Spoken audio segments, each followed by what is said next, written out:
Are you looking for the best mouse and keyboard specific Warzone Black Ops 6 settings? Well, you've come to the right place. Rolling on the screen now is a quick preview of all of my Black Ops 6 Warzone settings from the perspective of a Warzone Pro. If you don't have time to watch the full video, it's okay, or if you're just looking to get into the action quickly, feel free to pause the video right now to find the perfect settings for you without having to watch the rest of the video. If you want to find the perfect sensitivity for you, however, or just detailed explanations on why I choose certain things over others, feel free to watch the end of the video. Let's get into it. Okay, so before we get to any of the actual settings choosing, what we're going to do is find the perfect sensitivity for you. Now, this is a lot easier than you think. You can do it super quick now, hop straight into a firing range, get any gun, doesn't even matter, and then you're gonna look at the bot that's 25 meters away. This bot right here. You're not gonna ADS, you're just gonna look at him and then move back and forth, left and right. Now, if you're able to keep your center dot on that target pretty easily, now if it falls off a little bit, that's okay, then your sensitivity is pretty good. If you're not able to do it, don't worry, that doesn't mean that you suck. All that means is your sensitivity is a bit too high. Now, I would recommend you use 800 DPI at 4 mouse sends in game, but we'll talk about that a little bit more in the next one. Now, you can move forwards and backwards a little bit more to make sure that your sensitivity is in a good spot, but just in general, if you're able to do it to your standards, you're able to see that target a little bit, keep your sensitivity there. If not, move your sensitivity down. Now we're in the actual settings. We're gonna just start here in the keyboard and mouse section because this is a very big portion of playing on the keys. Now, right off the bat, I have my sensitivity at 3.87. The reason that I do this is because it's right around that 4 at 800, like I told you, 4 being the mouse sensitivity, 800 being your DPI. It's right around that even mark and just a little bit slight. I found that 3.87 for me just feels perfect. However, that's obviously just subjective. Use it if you want. Use 4 at 800 if you don't, if that feels right for you. Depending on how big your mouse pad is a big factor too. If you have a small mouse pad, you will have to work up your sends, maybe a 6 at 800 or something like that. But honestly, try to see if you can track the bots like I said. If that doesn't work, move it up or down depending. Now, my multipliers below this, the only ones you really have to care about is the ground vehicle sensitivity multipliers. Put that on 2.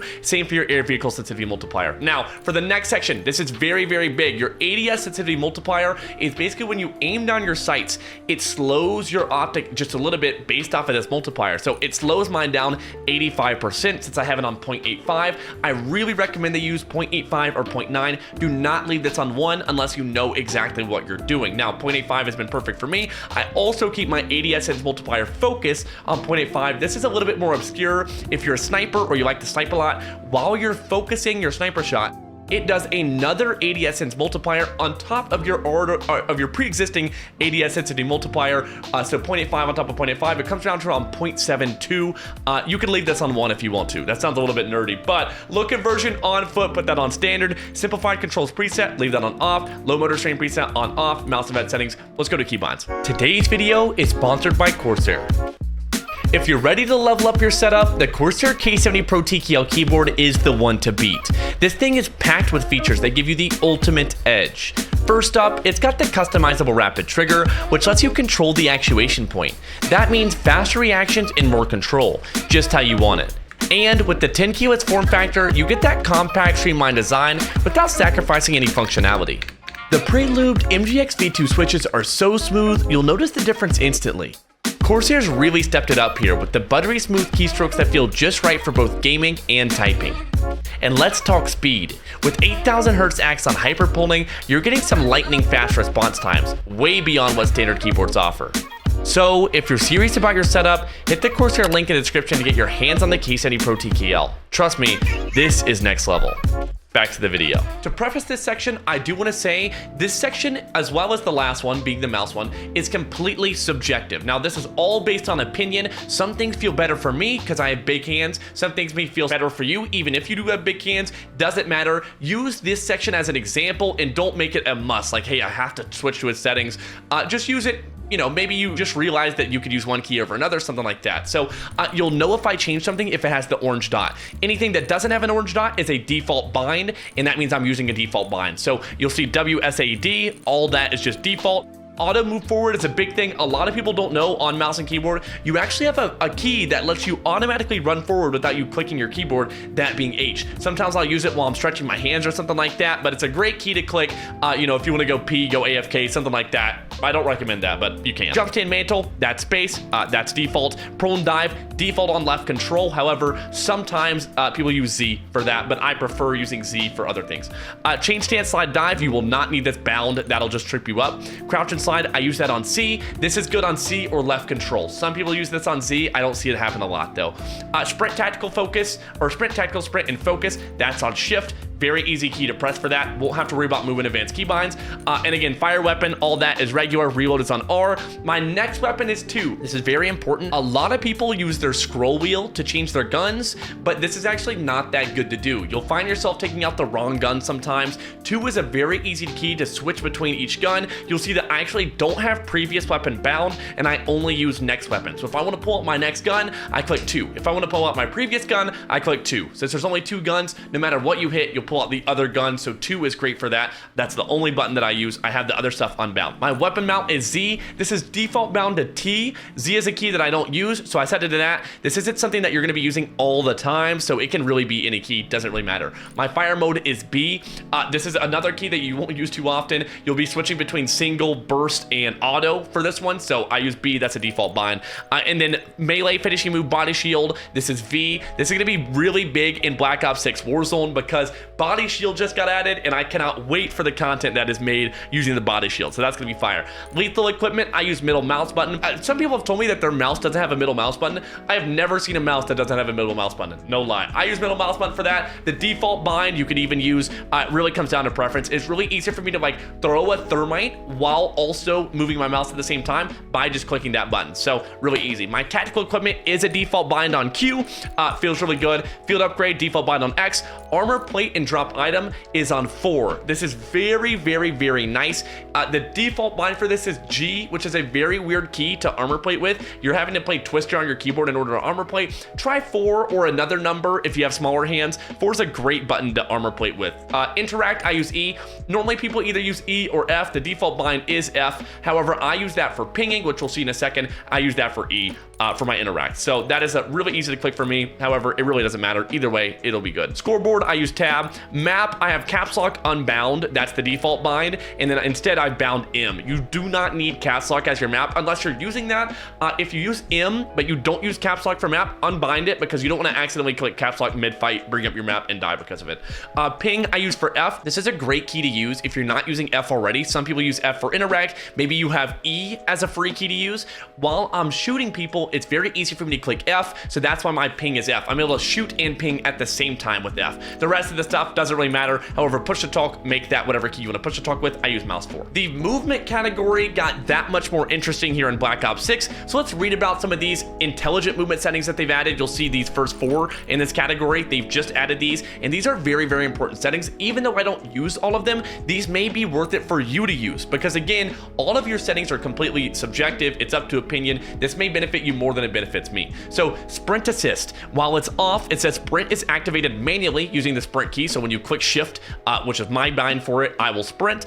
On, moving will activate sprint after the sprint assist delay time. So this is very important. If you find yourself sometimes running, but like not tactical sprinting because you forgot to click shift, then maybe turn sprint assist on. This is something that you could play around with a little bit. I've played around with it myself. I don't prefer it, so I don't have it on. And you'll see the sprint assist delay, you could change, give or take 400 milliseconds. But I have this turned off, so this doesn't apply to me. Mantle assist. This is, again, very important. If you need help mantling, jumping over things, if you run into things sometime and feel like you can't get over them, this really, really helps. Mantle assist activates when sprinting towards all obstacles that can be mantled. So when you're running at anything that can be mantled, I will say you sometimes don't want to jump over something while it thinks you may want to jump over something, then it shoots you over the side and you end up dying because of it. So keep that in mind when you turn this on. Sprint assist, though, is very important. Do run that if you need it. Crouch assist, again, it makes you crouch when walking or sliding towards a valid opening. This is not something you want to have on. You could crouch yourself if you needed to. And then corner slice. Simulates a corner slice by slightly inclining your weapon and camera when a corner is nearby. This isn't something that I've looked into, honestly. It doesn't seem to really change the gameplay up too much because it's not a something that I've noticed between Modern Warfare 3 heading into Black Ops 6. I have it on. I'm just going to leave it on. These are the default settings, though, that the old Warzone had, so you may have these the same. I have them the same as I did last time. So my crouch behavior is toggle, prone behavior is toggle. These are things that you want to leave on toggle, and then the same for tactical sprint behavior. Automatic airborne mantle, I've got that on partial. difficult. That's a big setting. Make sure you turn that on. Parachute automatic behavior, leave that on off. You don't want to die because it automatically pulls your parachute for you. And you may be like, oh, you don't want to take it off because sometimes you may have splatted when it pulls the chute for you. Leave this off. It's a very, very big thing. I get hundreds of kills a week from people not accurately pulling their parachutes, and this allows you with it off to pull it how you want to. So sprint restore is another setting that just happened, or just came out with Black Ops 6 rather. It says sprint restore allows you to resume sprinting after various actions without being required to press shift again. So say you put an armor plate in, or say you do something like that, it automatically starts sprinting for you again once you're out of the animation. I leave that on. That's really nice. Slide, maintain, sprint, leave that on. Automatic door peek, do not turn that on. That automatically opens up doors when you're ADSing towards them. That could get you killed. A lot of people don't know there is a new thing in Warzone where if you shoot at a door, it'll actually open that door. So maybe use that instead of this, because shooting at a door opens it. That's pretty dope. Mantle cancels reload. This is big. When you start mantling, it cancels your reload. So when you're running from someone, it doesn't reload instead of mantling, and you live because of that. Movement advanced settings, you won't have to worry about that. And the vehicle behaviors, you won't have to worry about that. This is a short section. This is the combat section, and we're on aim down sight behavior. Leave that on hold. You don't want to have that to toggle. That'd be a weird thing to toggle, but some people may like that. Interact behavior, put that on press. Dedicated melee weapon activation, hold melee. A lot of people don't know this is another setting in Black Ops 6 Warzone. If you hold your melee button, well, it just depends on what you had this on. You can have it on a dedicated keybind if you wanted to. If you hold melee, it brings out your dedicated melee. You can run around with your melee whenever you want, which will allow you to run faster around the map. This is very, very dope. Kind of similar to like Apex where you pull out your heirlooms. Equipment behavior, leave that on hold. That's big. Weapon mount activation, leave that on toggle. Don't worry about the combat advanced settings. Most specific overlays, you won't have to worry about that. And then day tripping behavior, double tap. Again, overlay advanced settings, don't have to worry about that. Okay, so we're heading into the display portion of your graphics. Now, this is very important. You're gonna wanna leave your game on full screen exclusive. I know a lot of people like to be on full screen borderless.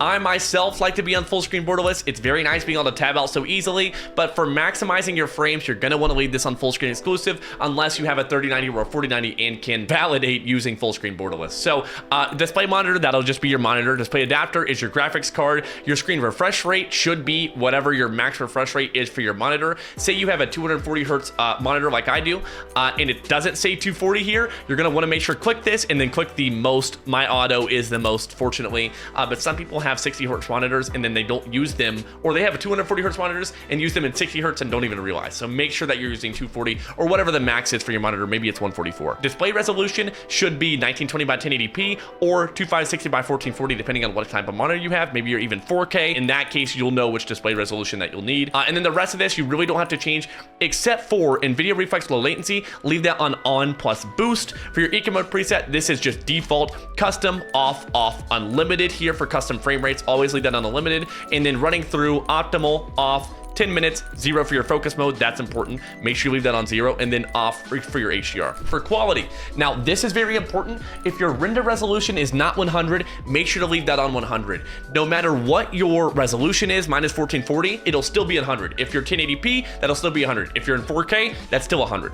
Dynamic resolution, that is off. Use Fidelity FX CES for your upscaling and sharpening.